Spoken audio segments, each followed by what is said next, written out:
How can we relationally and responsibly engage with psychedelics? How can our psychedelic practices contribute to the collective well-being rather than harm? How can we enact ecological sustainability through our consumption of psychedelics? Hi, this is Sarah Russell. I'm your microdose host, here with your weekly mood boost and tools for transformation. And in today's episode, I want to begin the challenging conversation about what it means to psychonaut responsibly. Examining what constitutes our sense of self, the ways in which we go about self-realization and self-actualization, and how our processes include and impact those around us is a messy, beautiful, complicated, and uncomfortable process. Psychedelics inspire us to ask the question of where we bump up against the limits of the self as an individual and where something else begins. So think about this. Do you end where your skin ends? Well, heart math would probably argue with you because they know that the heart extends an electromagnetic field at least 12 feet out from the body.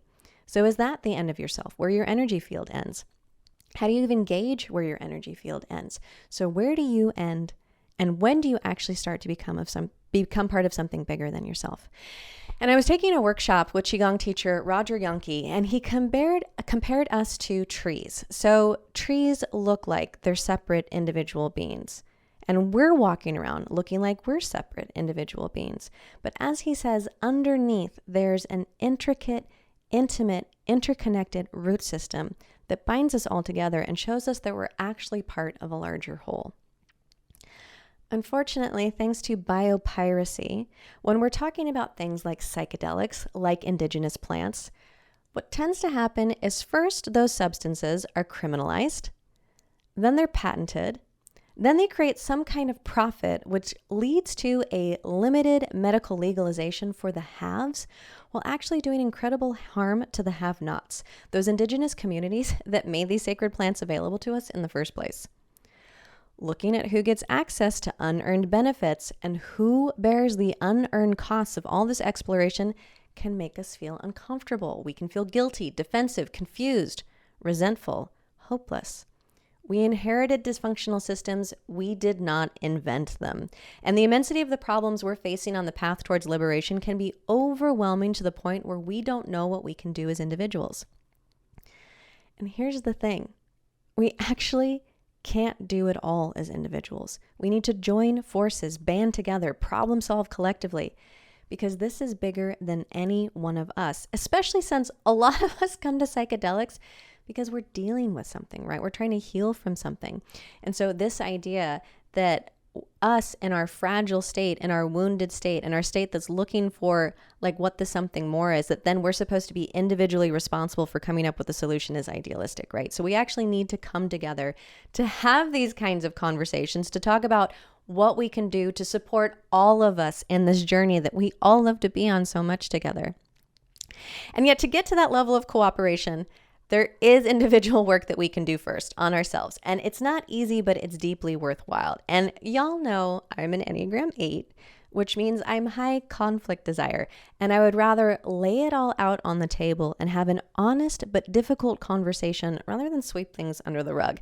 And if this was a movie instead of a podcast right now, I would dramatically sweep everything off the table and I would lay out the huge map so I could lead you all towards collective liberation. So that's the vision. But as a reminder, I'm a Taoist. I'm a skills for change maker. I'm a relationship anarchist. I'm a psychonaut, which means I love liminal spaces. Liminal spaces are fascinating to me. I relate to the world through non-dualism as often as possible. Individual versus collective, good versus bad, right versus wrong aren't binaries or adversaries for me. They're part of a spectrum that changes across contexts. As a relationship anarchist, I'm constantly walking that line between individual preferences and autonomy and my commitment to being in and caring for community. And psychedelics walk this line as well. We engage with them as a way to expand our consciousness, to heal our trauma, to better ourselves. But as anyone who's had a good trip will be happy to tell you, there's a sense of being connected to something larger than yourself. Of being one with each other, of being one with earth consciousness, of being connected to divinity. So how do we find the balance between personal gain and personal responsibility to the plants and the people and the planet that make all of this experimentation and transcendence possible? If you're willing to dive into these hard conversations with me, if you can hang in there with me, here's some help for the journey. First, let's enter into this conversation with the broccoli seed agreement. And this is from Gesturing Towards Decolonial Futures. And they use the phrase the broccoli seed agreement because this work isn't about immediate gratification, but rather recognizing that we're beginning this process by planting seeds. And as they say, that will require soil, planting, watering, and attending to for a possible harvest. So what is the broccoli seed agreement? It's 4 different tenets. First one is, the engagement with the work of the collective may not have any immediate practical application in my context, and that's okay. I do not have to agree with anything presented, but I'm happy to see what happens. I may feel uncomfortable, confused, and frustrated through this process, and I take responsibility for observing and learning from my conscious and unconscious responses, resistances, and fragilities. It is up to me to decide when to push myself further and when to stop and reflect, observe. Okay, now all of this is a great place to start from, but what does this look like in material reality? What pragmatically, practically, in praxis does this look like? Now, all of this work was introduced to me by an article in Double Blind magazine, one of Mud's favorites, right? Entitled, Why the Psychedelic Renaissance is Just Colonialism by Another Name, written by Alnor Lada and Renee Sousa. And they suggest there are 5 things that we can do to shift this, to tip the scales in some way. So there are 5 Ds that we can do to engage in a more liberated future around our use of psychedelics. And the first one is dialogue. So being in conversation with each other, but being in conversation with each other in a way that doesn't include entitlement or expectation. And this is all of their language. These are all of their concepts. And this article will be linked in the show notes. So if you want to do a deeper dive into this, please do. So for dialogue, they suggest as a starting place to ask Indigenous peoples and communities how to proceed in collaboration with them. So this is pedagogy of the oppressed, right? Paulo Freire, where we're not coming in thinking we have all the answers, but we're coming in and actually asking the people who are impacted and who have been affected, what do you need and how can we support you, so that we're actually uplifting them through liberation rather than just coming in and being like, oh, what you need to do is. So having a conversation without entitlement and expectation.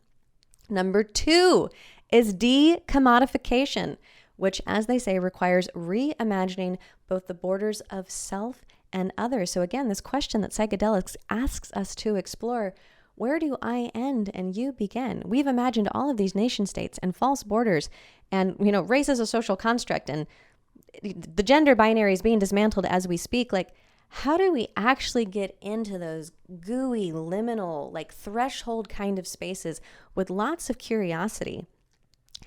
And part of decommodification is, after my tangent there, part of decommodification is treating these medicines as sacred gifts that should be shared freely and responsibly for everyone's benefits, rather than something we hold on to for ourselves or make others pay for. 3 is decriminalization, and I've talked about this in another podcast, not just legalization, which means allowing those who work in support and cultivation of these plants to do so without needing legal recourse. 4 is decolonization of the heart, mind, body, and soul. And one of the starting points for that is shifting our modern addiction to consumption to symbiotic, life-centric models. Y'all, this article is a beautiful article to read. They use such amazing language. And then 5 is decentralization of organization forms. And what that looks like is creating worker-owned cooperatives, traditional guilds, and gifting circles without a profit-first orientation. And like I said, this article is a really important, really beautiful, really illuminating, really relevant, really necessary read. So if you'd like to read more, which I highly encourage you to, it'll be linked in the show notes. Go ahead and check it out. I know this stuff gets heavy and uncomfortable, but I'm deeply appreciative of conversations that ask us to dig deeper and relate wider. After all psychedelics have offered us, wouldn't it be nice to give something back? Thanks so much for listening. If you enjoyed this podcast, please rate, review, and subscribe where it is that you listen. Also, so excited to announce that Mudwater is introducing our first ever book club. Every 3 months, we'll read a new book together, be inspired together, and make changes together.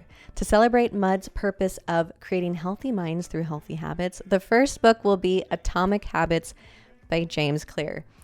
And y'all, I use this book all the time. I use it in my one-to-one coaching practice. I use it in my daily practices, my personal practices. It was a game changer, and I'm so excited that we're going to get to talk about it together.